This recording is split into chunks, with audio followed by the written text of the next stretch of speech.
Okay, today is all about Mr. Black Mamba. I said that I'd bring the snake from the kitchen, and that's what I've done. But what I'm going to do first is I'm going to run through how it all began. I love this snake. What a powerful, powerful snake. I know I keep talking about this program, Snakes in the City, but I watched that quite a lot, and they seem to come across black mambas more than anything else. And honestly, it just impresses me so much that something like that can be so destructive in such a quick amount of time. I mean, in worst case scenario, you can be dead within 15 minutes from a bite. And this guy charges $30 or $40 to go inside buildings with rubbish everywhere and digs around looking for this snake. And I'm like, literally, it could bite you and you'd be like in big trouble. But he just does it. He loves it. He loves rescuing them. He loves putting them back into nature. But just watching this snake and how it performs, and it growls. It's the only snake I think that can growl, but it virtually growls at him, and really, really scary stuff. But I mean, my heart's racing and I'm only watching it on the TV. But it's impressive. It's just really impressive. And I got to the point where I thought, like, I'd done the cobra, which I also thought was a really impressive snake. But I think, you know, the mamba needs to be done as well, you know, because they're probably the two most feared snakes in the world, I would have thought. But it's an interesting one, you know, because when I started to build this snake, almost from the get-go, the tinfoil just took a bit of attitude on. I'll show you some pictures in a minute, but literally from the minute I started working the tinfoil, it sort of had that kind of like aggression, which is kind of weird because mambas really aren't hostile. They don't want to be after humans. Then we're not their prey.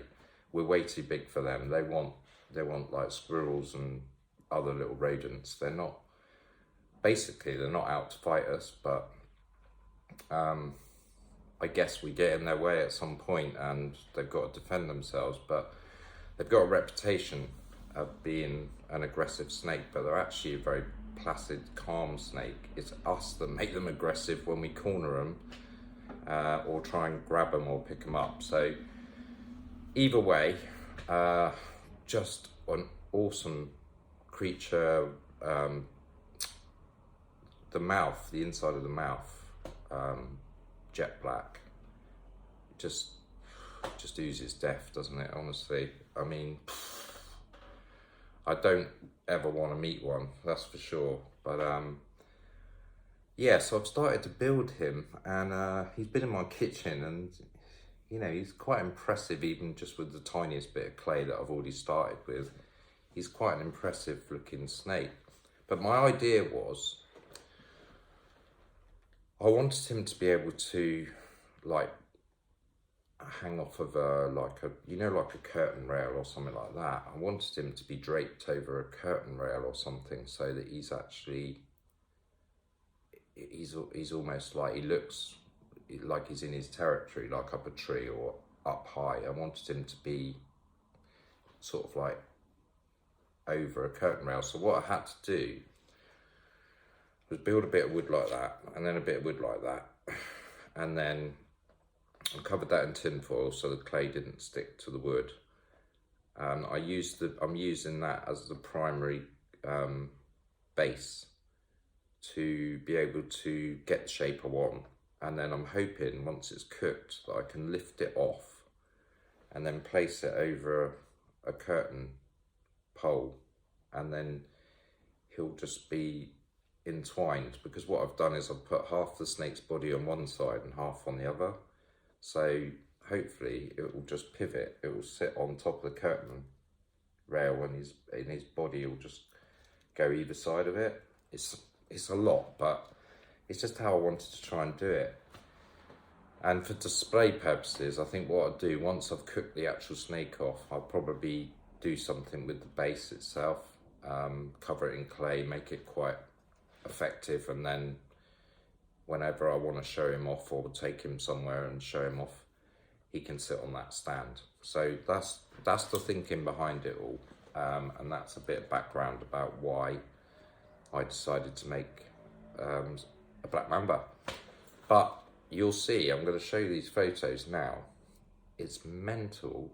In fact, I think it's probably the same with all snakes. If you haven't built a snake, or you're thinking about building one, you'll find out very quickly excuse me, when you start to put the tin foil, when you start to work with it, it very quickly starts to feel like a snake.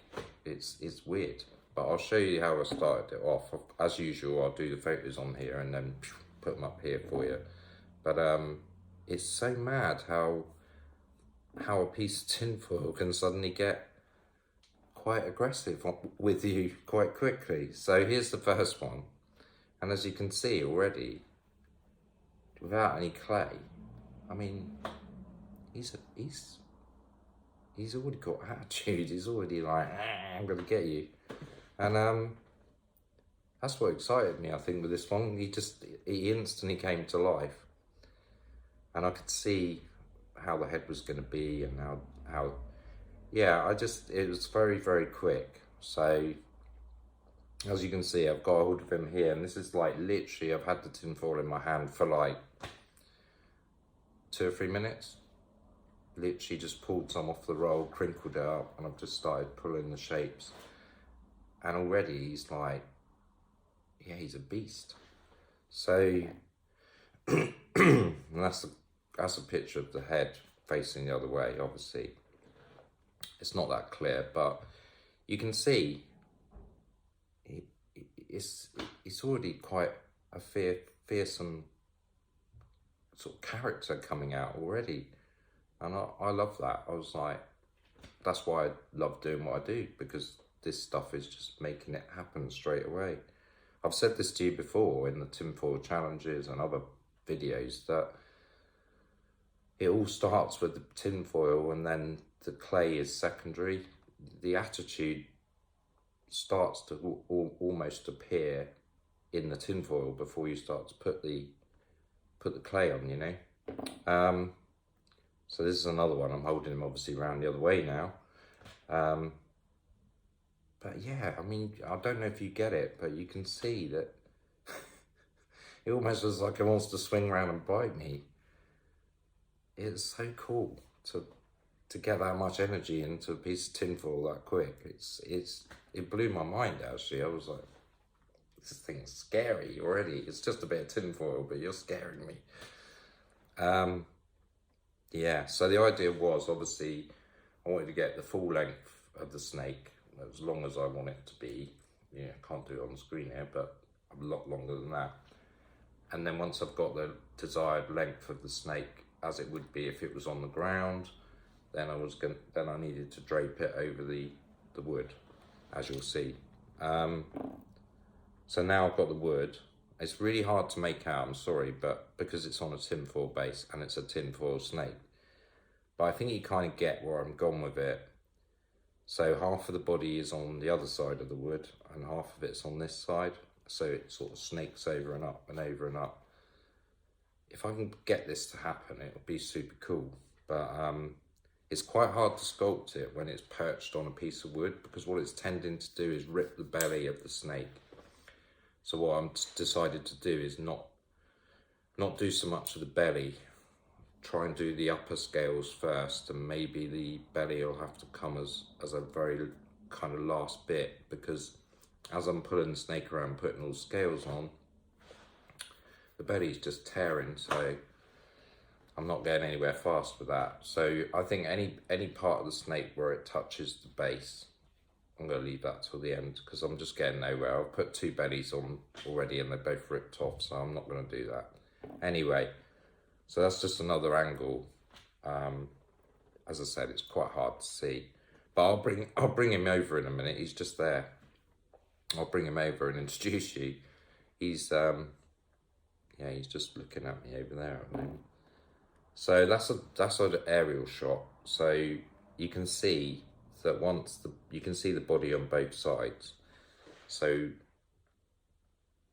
with it going over the back, I mean, most curtain rails and stuff are, you know, thus far away from a wall or whatever. So I'm hoping that that piece of the snake will slide down the back, which will give it which will allow the head to then come out and over and look down. Be proper scary. I've got a perfect curtain rail for it, although I shouldn't really be making all these sculptures for my own personal pleasure, but I want him to be up there for a while. And I've also got this massive plant that it's just like a triffid. It's growing all around my lounge. It started off in one corner and it's like, no word of a lie, it's gone like 18 feet in 2 different directions, and I've trailed it all the way along my curtain top. So I'm going to interweave him in the plant, and he'll just be looking down. I think it'll be super cool actually. I'm excited to try and pull it off. So this is the last bit that I did with the photos. So I didn't take that many, but you can see just putting that little bit of clay on top of the tinfoil that was already looking pretty attitudey. Look at him. He looks like a menace. And I haven't shaped the head properly yet. I've just put the clay on to give it the actual shapes. And then what I'll do is I'll push it down and get the actual shape of the head and the nose a bit more how it should be, because it's a bit bulky on the front at the moment. But just looking at this photo, he's scary. Don't you think he's scary? He is scary, right? I mean, can you imagine that hanging off your curtain rail? He's up quite high there at the moment, but the idea is when he goes to the oven, I'm going to tip his head down more so that when you walk under him, you've got the open mouth and the eyes looking down at you. I think it'd be great. Really looking forward to that. So that's all the photos that I took. So you get an idea of how I started it off. If you're watching this, you must either like snakes or you're just curious. But if you're into the polymer clay and you're doing polymer clay stuff, you know, you should try and do a snake just for the fun of it. Because honestly, if you can roll clay into balls, little tiny balls, you can make a snake. I'm telling you now. If you can get the tin foil out into a nice, starting thick and then gradually going down into a small tail for a snake, and then just get the tin foil to give you the mouth shape. If you can do that, and you can roll the clay into little balls and just push it on, roll it into balls, push it on, and just work your way from big to small all the way down the body, and then get some strips of clay and lay it on the underbelly. Honestly, you can make yourself a super cool snake, whether it be a cobra, whether it be one of these. It's, you know, if you don't like snakes, someone will like it. It's just something cool to do. I'm just going to get him over here. He's quite oh, here he is. Look at him. He's scary, right? He's a scary looking snake. But you can see I put him around the back, and then I'm putting him around the front. This has moved a bit. This is supposed to be a bit more down there, and that's supposed to be around there a bit more like that. And then when he's on the curtain rail, he'll be like, well, underneath he'll be like properly coming at you. He'll be, as you walk under the curtain rail, he'll be like there, right, beady-eyed. I'm gonna eat you. I think it'd be cool. What are you thinking, guys? What are you thinking? What are you thinking of my little friend? He still looks a little bit happy at the moment. There's a fine line between him looking scary and smiling at the moment, but I'm going to make him more scary. And I'm going to colour all this up a bit more, because this clay is actually quite light. I just wanted a grey base. But the good thing about doing this one is, as we've spoken about in the past with all the dust and the dirt, it doesn't really matter, because this snake in the wild will pick up all sorts on its skin, and so this one's an easier one to work with, because I don't need to be precious about it. I can just, if it gets dirty, it doesn't matter, it'll all be part of the finished piece. But honestly, he's you know, it's super cool to pick up some tin foil and a bit of clay, and you suddenly start making this monster. And it's like round the mouth. It's really hard to do this because it's all right back to front. Let me see if I can get him on the table. Get on there. Right, you get there, Mr. Snake. Don't worry, he's not going to bite me. So, like when you're doing these bits around here, because this looks so like dinosaur-y, and this is how snakes are, but you just basically get, imagine like a slightly longer, but imagine the shape of a tooth. So you make that sort of like oval shape, and then you just, the halfway point, you just press there, no, hang on, there. You press there, so the clay's sticking up there and there. You just press it there till it sticks, and then you literally just fold it in and fold it under, and then you get that sort of like dinosaur-y. And I know it sounds obvious to do that. That's just, of course you do, Paul. Well, obviously that's what you do. No, the point I'm trying to make, if I can bring the camera in a bit closer, it's about what happens to the clay. You see up here, this is what I love, because like it gives you like proper creases and wrinkles, and it's hard to put into words, but let me put it another way. It doesn't look like I've got loads of similar bits of clay and put them all in, and it's all symmetry. They all have their individual shape, a bit like teeth, I suppose, but so they've all got their individual different type of shape. But when they all marry together and they all go in slightly different directions, that's what creates that kind of dinosaur-y effect, which is don't know what that was, which is super cool. And this is why I like doing snakes. And the other thing with doing snakes is, if you mess up, it doesn't matter, because you can overlay. There's no one on this planet who's going to walk around and check every scale on every snake to see if it's all the same. So if you've got a lot of leverage with snakes, you can make mistakes. You can just put another bit of clay over the top, you know, cover it off. But they're so much fun to do. Or maybe it's just me, but I just love doing them. I think they're super cool. And yeah, I mean, got my own little wildlife going on here, because I've got, there's a tinfoil challenge. Oh, I've got this bad boy as well. Snake fight. Ooh. Who's gonna win? Which one? But you know what I mean?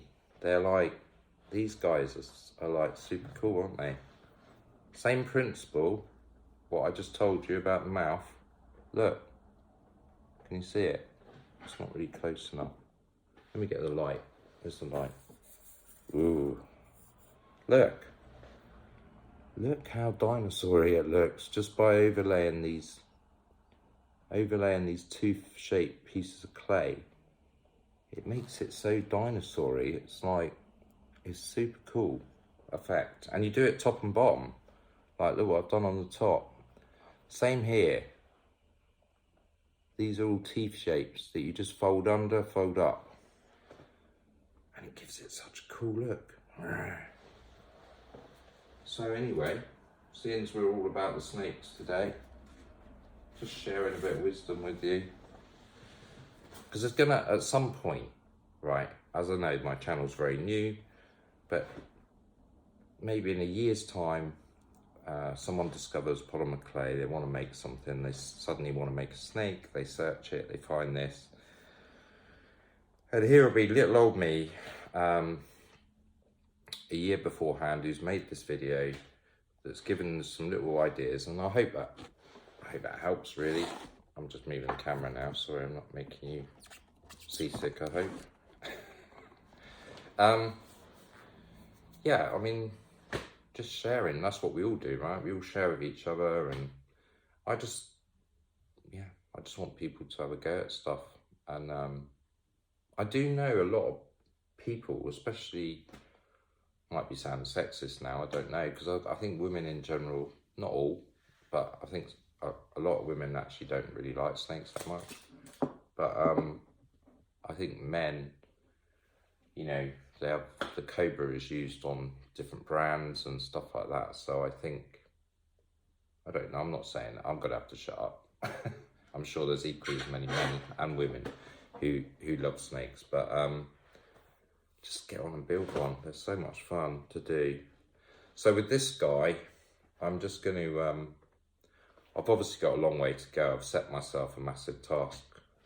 You know, there's a lot more scales that have got to go all over him yet. He's got a long body, this one. So I've got to go all the way around there, all the way around, all the way around there. So yeah, there's a fair bit to do. But I've done a fair bit. I mean, you can see, he's getting there. He's definitely getting there. Yeah.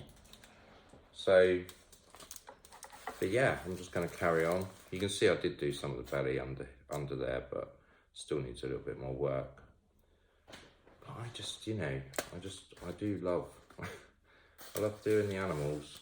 I have done quite a few, haven't I? I've done the dog, the tiger, snake, 2 snakes. Yeah, I do like doing wildlife. Wildlife gives you a bit more flexibility, I think, when you're building, you know, because the shapes are very doable. You can make all the right shapes and everything, and very can't even say it, therapeutic to do snakes, because you are making the little bits and sticking them on. If you've got a bit of music going and you're making progress and you're getting it where you want it to be, it's a great feeling. I enjoy it. And then you look back and you go, wow, I've done quite a bit there. It's gone quite a long way. And of course, the more you do, the more they come to life. And closer you get to the oven time, when you can get them in the oven and they can become a thing. So I think I'm just having a little moment here, aren't I? Look, I hope you're all good, and I'm enjoying doing this channel.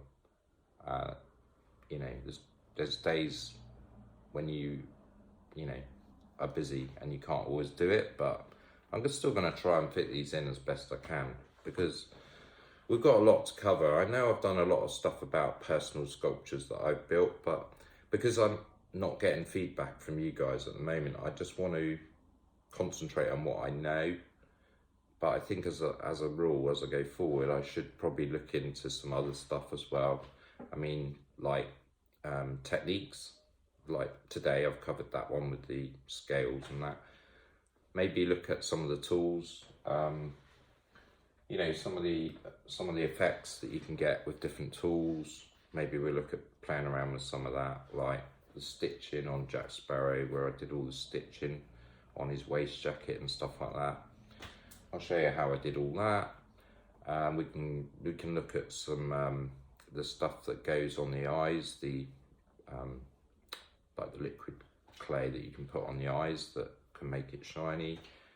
Because Polymer Clay are bringing out so much stuff all the time, you know, like Vimo is, and I know that Sculpey and other people are bringing out loads of new stuff. In fact, I've seen some crazy stuff coming out. Vimo have brought out some air dry as well, I think now. They've brought out air dry clay as well, which is, I don't know, that doesn't really class itself as polymer anymore, so I don't know if it's allowed on my channel. Might have to get a little bit more flexible with that.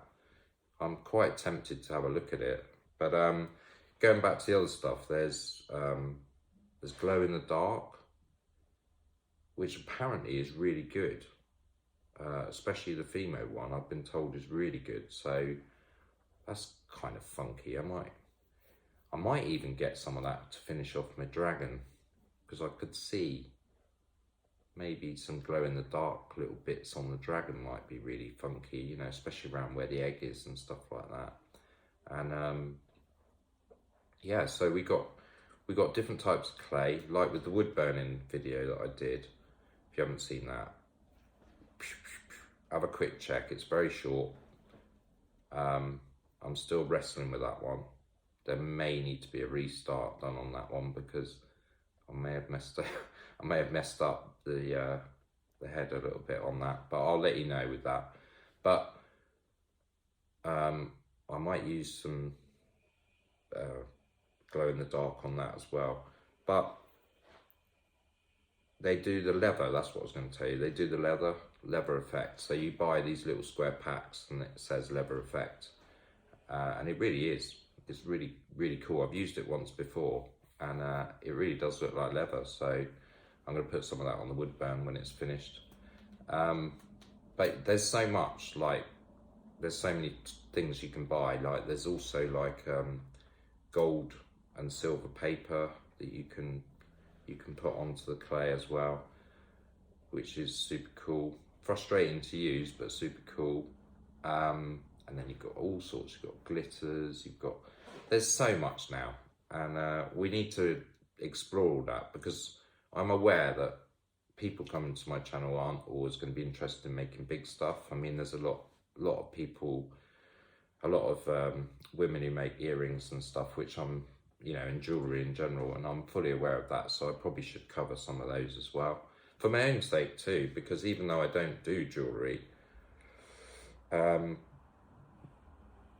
I say that, I do kind of, because I'm making some leather and like leather stuff, but also with like beads.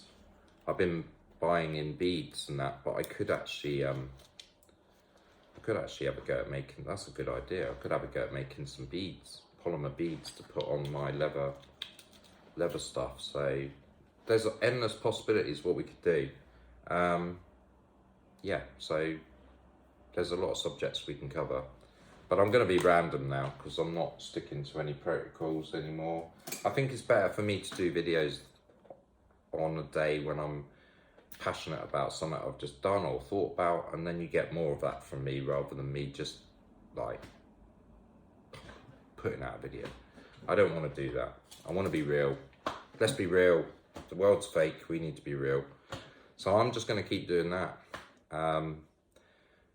And yeah, I hope you enjoyed this one. I hope it's been interesting, and I hope you're having a great time, and I will see you on the next one, and we'll go again. And I'm not sure what I'll do next. You'll have to wait and see, but I definitely will be doing another one. So until then, see you later.